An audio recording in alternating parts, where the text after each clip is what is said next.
एक बहुत बड़ा चोर था। उसने अपनी पूरी जिंदगी चोरियां ही की थी, लेकिन वो कभी भी पकड़ा नहीं गया। सारी दुनिया जानती थी कि वह चोर है। उसके चोर होने की खबर सम्राट तक को थी।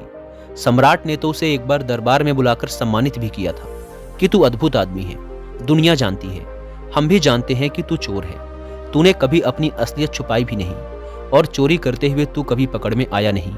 तेरी कला अद्भुत है। बरसों बीत जाने के बाद जब वह चोर बूढ़ा हो गया तो उसके बेटे ने कहा, अब मुझे भी अपनी कला सिखा दो।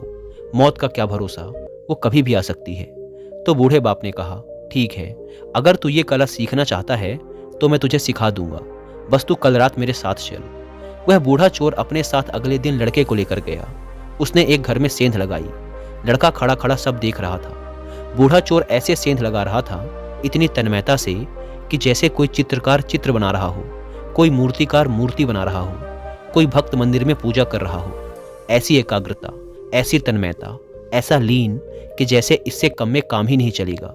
वह मास्टर चोर था। वह कोई साधारण चोर नहीं था, बल्कि सैकड़ों चोरों का गुरु था। लड़का खड़ा खड़ा कांप रहा था।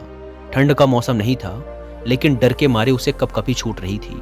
वह चारों तरफ चौंक चौंक कर देख रहा था, लेकिन बाप अपने काम में मग्न था। उसने एक बार भी आंख उठाकर इधर उधर नहीं देखा। जब चोरी की सेंध तैयार हो गई तो बाप बेटे को लेकर अंदर गया। बेटे के तो हाथ पैर कांप रहे थे, सांस फूल रही थी। ऐसी घबराहट उसे आज से पहले कभी नहीं हुई थी, लेकिन बाप तो ऐसे चल रहा था जैसे ये उसका अपना घर हो। वह बेटे को लेकर अंदर गया। उसने कई दरवाजों के ताले तोड़े, फिर उसने कपड़े की एक बहुत बड़ी अलमारी का ताला तोड़ा और बेटे से कहा, तू इसके अंदर जा। बेटा अलमारी के अंदर गया। अंदर हीरे जवाहरात जड़ित बेशकीमती वस्त्र थे। जैसे ही बेटा अलमारी के अंदर गया, बाप ने अलमारी का ताला लगाकर चाबी अपने जेब में रख ली। लड़का अंदर फंस गया, पर बाप कमरे से बाहर गया और दरवाजे के पास जाकर जोर से चिल्लाया, चोर चोर, और सेंध से निकलकर अपने घर चला गया। घर के सभी लोग जाग गए, पड़ोसी भी जाग गए। अलमारी में बंद लड़के ने तो अपना सिर पीट लिया कि यह क्या सिखाना हुआ, मारे गए।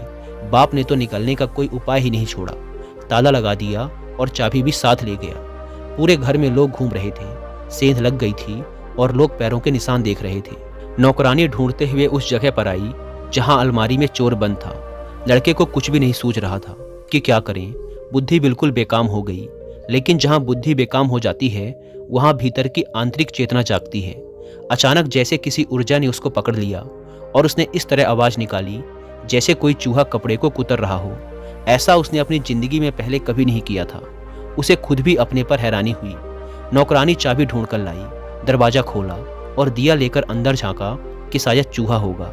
लेकिन जैसे ही नौकरानी ने दिया लेकर अंदर झांका, उसने फूंक मारकर दिया बुझाया और नौकरानी को धक्का देकर वहां से भागा।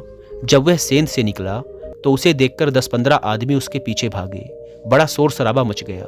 आसपास के सभी लोग इकट्ठे हो गए। वह जान बचाकर भागा। ऐसा वह आज से पहले कभी भागा नहीं था। उसे विश्वास ही नहीं हो रहा था कि भागने वाला मैं ही हूँ, जैसे कोई और ही भाग रहा हो। भागते हुए वह एक कुएं के पास पहुंचा और वहीं पड़े एक बड़े से पत्थर को उठाकर कुएं में पटका। उसे यह भी नहीं पता था कि यह मैं क्या कर रहा हूँ, जैसे कोई और ही करवा रहा है। जैसे ही पत्थर कुएं में गिरा, उसकी आवाज़ सुनकर सारी भीड़ कुएं के चारों ओर इकट्ठी हो गई। सबको लगा कि चोर का पैर फिसला और वह कुएं में गिर गया है। लेकिन तब चोर झाड़ी के पीछे सांस रोककर खड़ा था। मौका मिलते ही वह दबे पांव वहां से निकलकर घर चला गया। उसने मन ही मन खुद से कहा, आज इस बाप को ठीक करना ही पड़ेगा। यह कैसा सिखाना हुआ। वह दरवाजे को धक्का देता हुआ अंदर गया। वहां बिस्तर पर बाप कम्बल ओढ़े आराम से सो रहा था। उसने झटके से कम्बल खींचा और कहा, यह क्या है, आप क्या मुझे मार डालना चाहते हैं। बाप ने कहा, तू आ गया, अब बाकी की कहानी सुबह सुन लेंगे, पर तू सीख गया, अब सिखाने की कोई जरूरत ना रही। बेटे ने कहा, अरे कुछ तो कहो, अरे कुछ तो पूछो मेरा हाल, क्योंकि अब मैं रात भर सो ना पाऊंगा। फिर बेटे ने सारी कहानी सुनाई कि मेरे साथ ऐसा ऐसा हुआ। तो बाप ने हंसकर कहा कि बस तुझे कला आ गई, यह कला सिखाई नहीं जा सकती, लेकिन आखिर तू मेरा ही बेटा है, मेरा ही खून तेरी रगों में दौड़ता है। बस अब काम हो गया, तुझे चोरी की कला का राज मिल गया।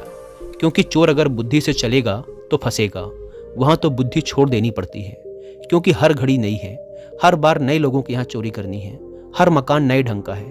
पुराना अनुभव कुछ काम नहीं आता। वहां तो बुद्धि से चले कि परेशानी में पड़ जाओगे। वहां तो हर पल जागरूक रहना पड़ता है, सजग रहना पड़ता है। वहां तो अंतस चेतना से चलना पड़ता है। दोस्तों, ओशो अपने एक प्रवचन में इस कहानी का उल्लेख करते हैं। वो कहते हैं कि ध्यान की कला भी चोरी जैसी ही है, वहाँ बस होश चाहिए। जब बुद्धि अलग हो जाती है तो सजगता आ जाती है, और जहाँ सजगता आ जाती है वहाँ तुम जाग जाते हो, और जहाँ तुम जाग जाते हो वहाँ विचार अपने आप खत्म हो जाते हैं।